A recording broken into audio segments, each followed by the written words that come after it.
This is a complete guide for the Multipart Machines mining mod. So we can actually mine any resource with this mod. It's really, really cool. And it uses these multi-block machines. Funnily enough, it's in the name. So the first thing you're going to want to create is a miner crafter. Now, if you do have all of the mods installed, do make sure you choose the right one, of course. It is the miner crafter here. And to make this, it's all vanilla ingredients and a world lantern, which is made very easily here. You then place down your miner crafter, and inside it you've got 4 inputs and 1 output slot.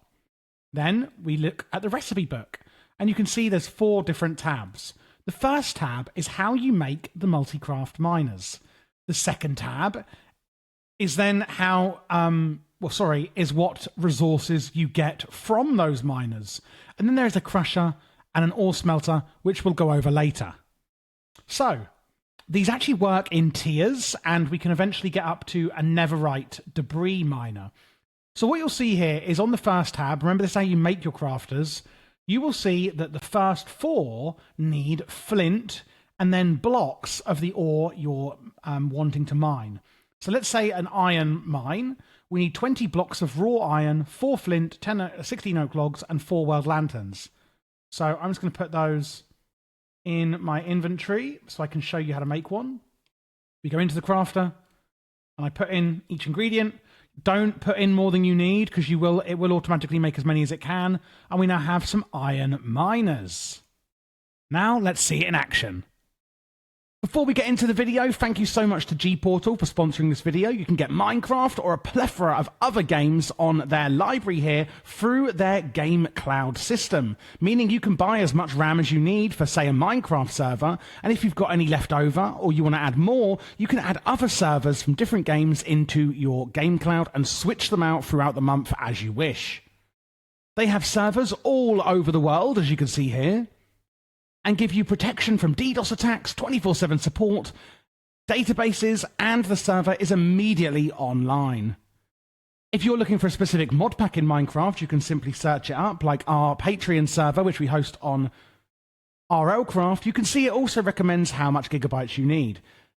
I, as a content creator of a community, need to make sure that it's a company I can trust, and my server runs beautifully, better than even running it myself, and I have a lot of experience in running servers.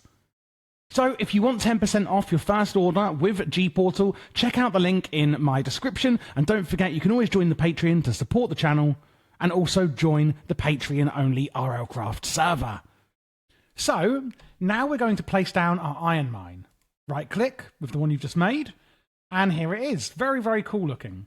It does need to be powered, and it's got this output slot at the back, so you can't unfortunately use other mods like Mechanism. It does need to be coal, and we're going to have to use a hopper here if you want to add, loads of coal.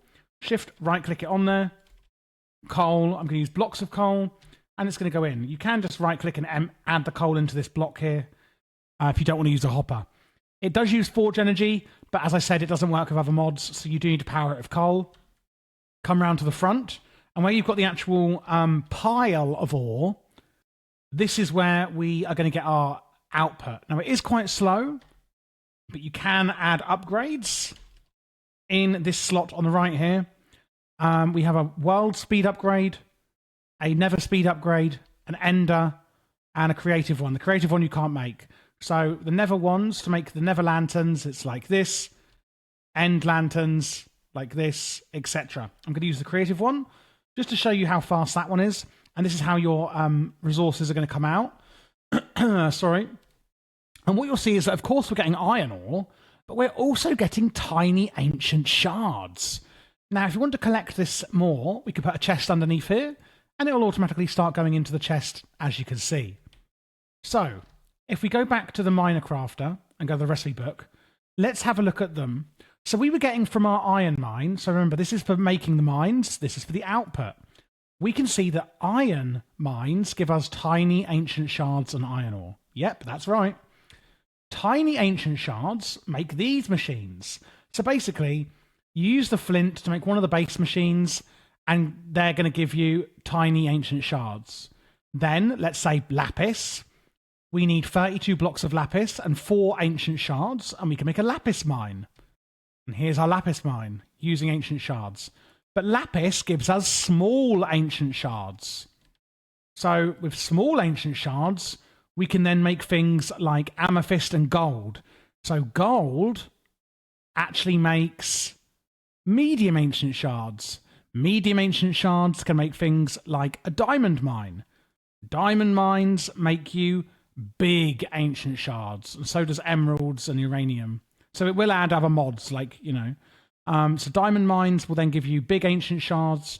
Big ancient shards are used for things like the debris miner for netherite. So it goes from iron to sort of lapis and redstone, gold and things like that, up to diamond, and then netherite. So that's how you go up through the different tiers of mining with the shards. We then have the crusher and the smelter.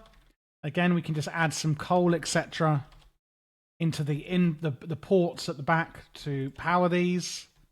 Right-click into, again, this one here. And you can say, turn X into X.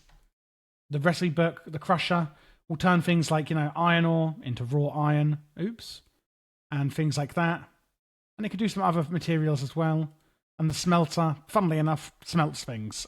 Pretty simple. It's the right-hand block with the ingots for interacting with the smelter. And again, you would put your chest under here. What we then have is some mining machines. So mining, we have a horizontal and a tunnel miner, and then we've got a vertical and digital one.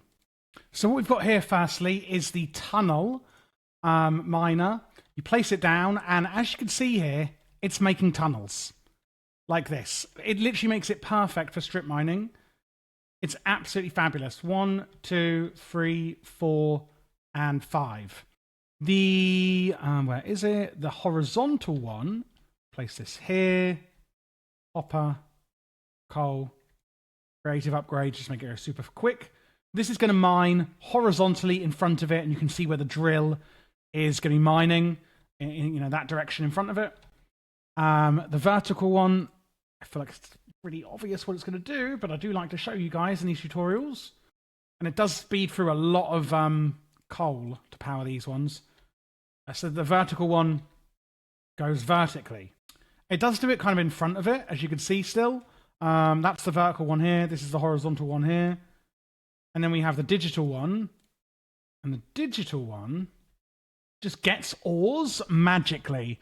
Now, I have tested this on a super flat world, and it wasn't getting anything. So what I believe it does do, when I say it's getting them magically, it's only getting the ores that are, like, under here. Oh, did it automatically place that chest? What was that chest for? Oh, sorry, no, that was from a different tutorial I've done earlier. So yeah, I do believe it will only get the actual ores that are, like, around and beneath it. You can see there's the digital miner there. The reason I believe that is because, like I said, I tried it on a super flat and it wouldn't turn on. And you can turn these off and on here. And there we go. That is the Multipart Machines mining complete tutorial for you. I'm just going to double check, actually. I haven't missed out any blocks, have I? There's the speed upgrades I think I may have spoken about. Yeah, each one gets better. And you've got creative, crusher, smelter, horizontal, vertical, and tunnel miners. Yep, there we go. I hope that tutorial was useful for you. Again, do click the link in the description if you'd like your own server for 10% off at GPortal. I really do mean it. They are the absolute best when it comes to servers. I'm actually quite blown away by how good their servers are. And you can also join my Patreon in the description to, 1, support the channel, and secondly, to join the Patreon server, which I now stream on, where you can ask me any questions and request mods, etc. You can also comment down below for any mods that you would like. I do check all the comments on this channel, and I'd love to hear which mods you want to see covered next. I do have some shelves here, tech mods, magic mods, utility, and standalone mods here as well. Utility and standalone mods means it's not in a playlist, it's just a video on its own for the whole mod, for example. But please do subscribe, leave a thumbs up, and again, let me know your comments down below.